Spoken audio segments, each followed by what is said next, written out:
Just a month ago, my wife and I brought our first child into this world, a beautiful baby girl. Anyone who's ever held a newborn baby in your hands knows that it's a connection unlike anything else. The entire world just stops. You've got this precious, fragile, beautiful gift right there in your hands, dependent upon you for everything. From you, they'll learn how to live, love, laugh, experience life, and overcome obstacles. And as we all know, overcoming obstacles is a part of life.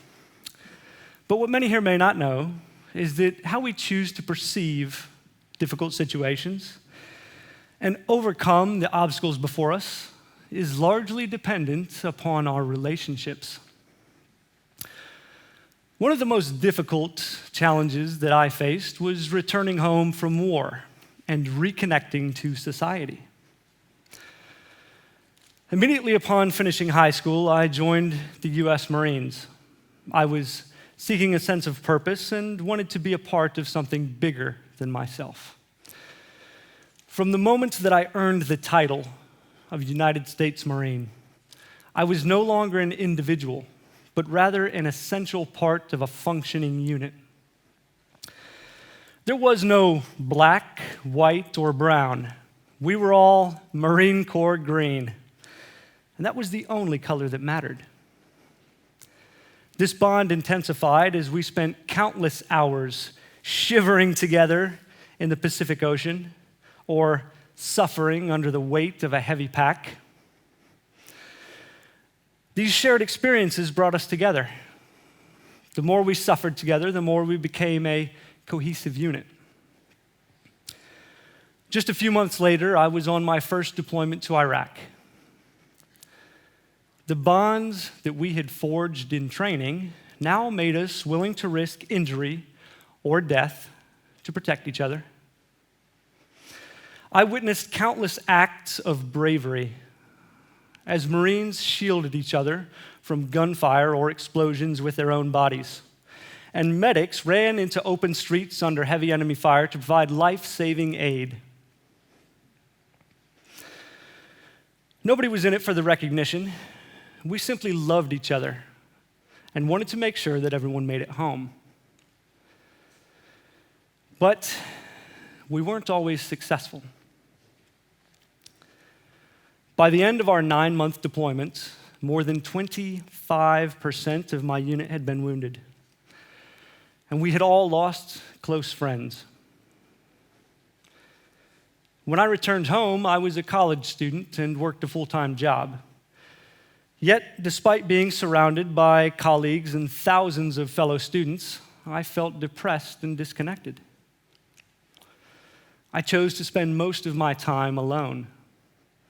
I hiked alone, biked alone, climbed mountains alone, and I did a lot of drinking alone. It took me a long time to admit that I was suffering with the invisible wounds of war. As a 19-year-old kid, I had fought in some of the heaviest combat since Vietnam. Due to the fast pace of operations, I didn't have time to experience strong emotions such as fear, sadness, or grief. So instead, I buried everything in order to focus on the mission at hand.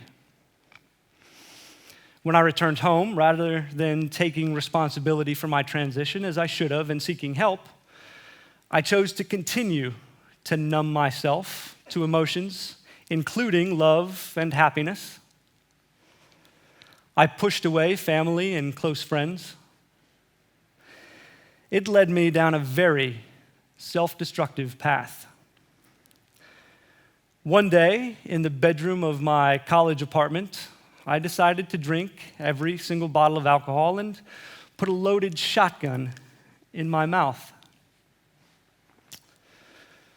I thought about a friend who had committed suicide a year earlier, the effect that it had had on his friends and family. And I vividly recalled how much I cried during his funeral. I unloaded the shotgun. I locked it away in my roommate's room, and I left. I woke up the next morning to a phone full of text messages and voicemails from concerned friends and family. The same people who I had tried to push away just weeks earlier.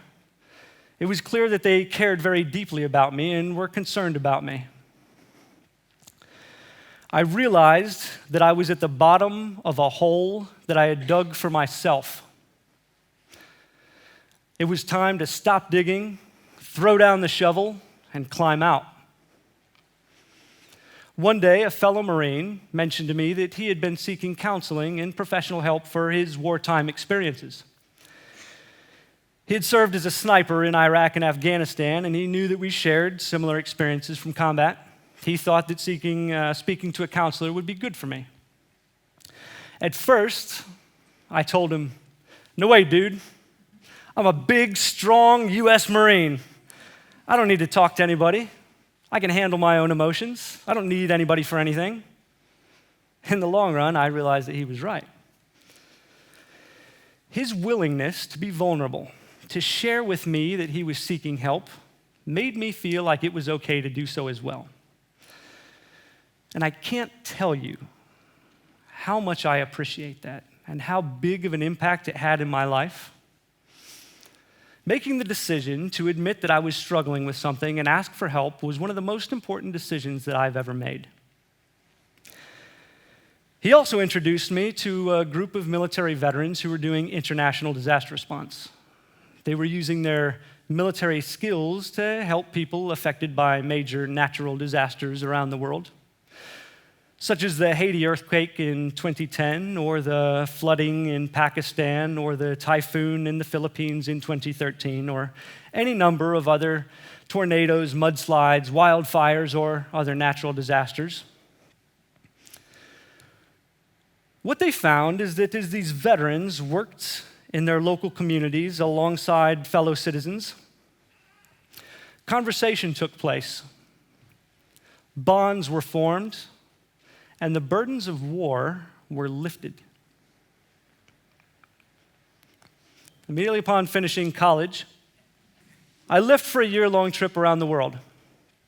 I was seeking to fill a piece of me that I felt was missing. I didn't know what it was, but I still felt a piece of me was missing. So I traveled around the world for a year doing humanitarian aid and disaster response.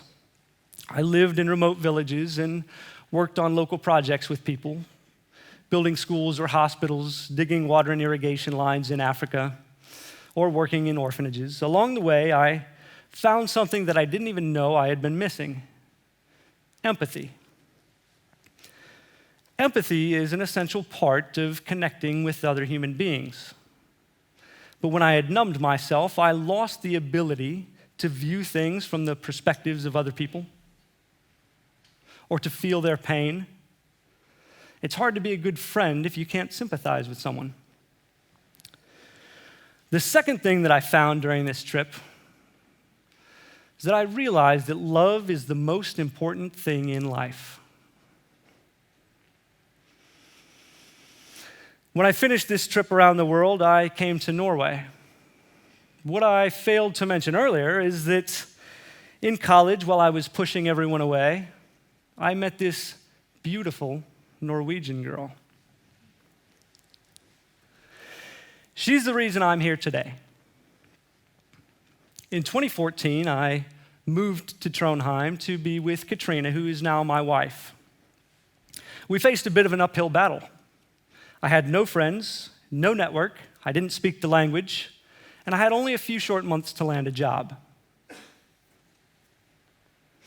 I realized that in order to make this work, I was going to need to get connected in the local community.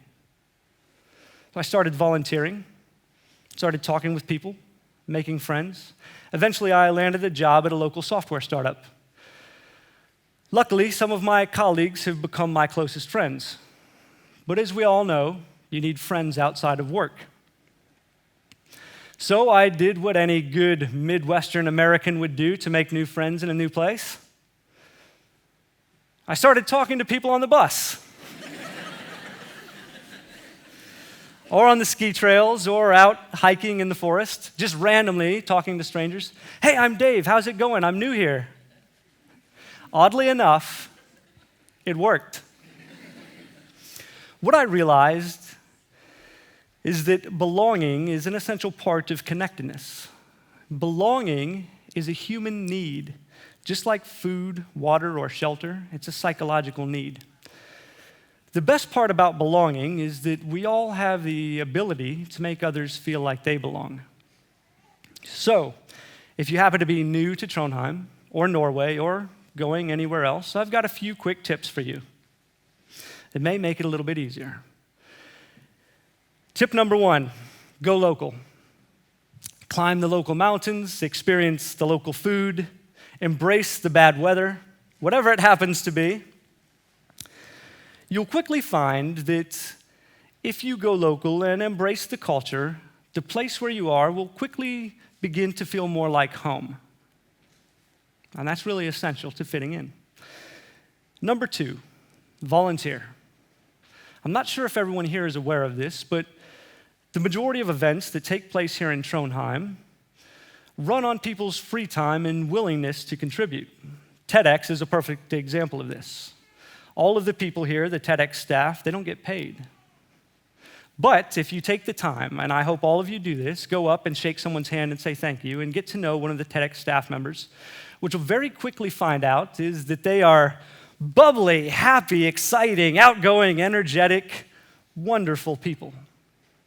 And so if you volunteer with something that you care about, you'll quickly begin to make new friends.